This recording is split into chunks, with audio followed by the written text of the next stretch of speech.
অবশেষে ট্রাইব্যুনালে হাজির করা হলো হেফাজতে থাকা সেনা কর্মকর্তাদের। ভোর আনুমানিক 7:15 তাদের ট্রাইব্যুনালে হাজির করা হয়। তবে নিয়মিত ব্যবহার করা সাধারণ প্রিজন ভ্যানে নয়, বরং আধুনিক শীতাতপ নিয়ন্ত্রিত বিশেষ এসি প্রিজন ভ্যানে তাদের ট্রাইব্যুনালে হাজির করা হয়েছে। জানা গেছে, মানবতা বিরোধী অপরাধে পৃথক 3 মামলায় সাবেক বর্তমান 25 সেনা কর্মকর্তা সহ মোট 32 জনকে আসামি করা হয়েছে। তাদের মধ্যে 15 সেনা কর্মকর্তা সেনা হেফাজতে আছেন, যাদের ট্রাইব্যুনালে হাজির করা হলো। এ সময় ট্রাইব্যুনাল এলাকায় দেখা গেছে অত্যন্ত কড়া নিরাপত্তা ব্যবস্থা।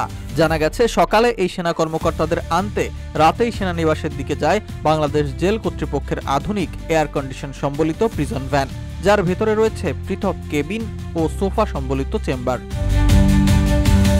আওয়ামী লীগের দীর্ঘ শাসনামলে টিএফআই জেআইসি সেলে গুম, খুন ও জুলাই আগস্টে সংগঠিত মানবতা বিরোধী অপরাধের অভিযোগে পৃথক 3 মামলায় সাবেক বর্তমান 25 সেনা কর্মকর্তা সহ 32 আসামিকে আন্তর্জাতিক অপরাধ ট্রাইব্যুনালে হাজিরের দিন ধার্য ছিল বুধবার। তাদের অনেকের বিরুদ্ধেই বিরোধী ঘরানার লোকদের গুম করে র্যাবের গোপন টিএফআই সেলে বন্দী রেখে নির্যাতনের অভিযোগ রয়েছে।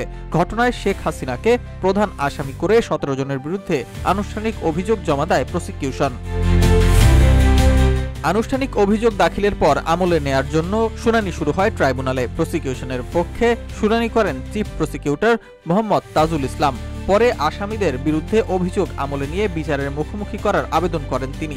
শুনানি শেষে অভিযোগ আমলে নিয়ে তাদের বিরুদ্ধে গ্রেপ্তারি পরোয়ানা জারি সহ আদালতে হাজিরের নির্দেশ দেন আদালত।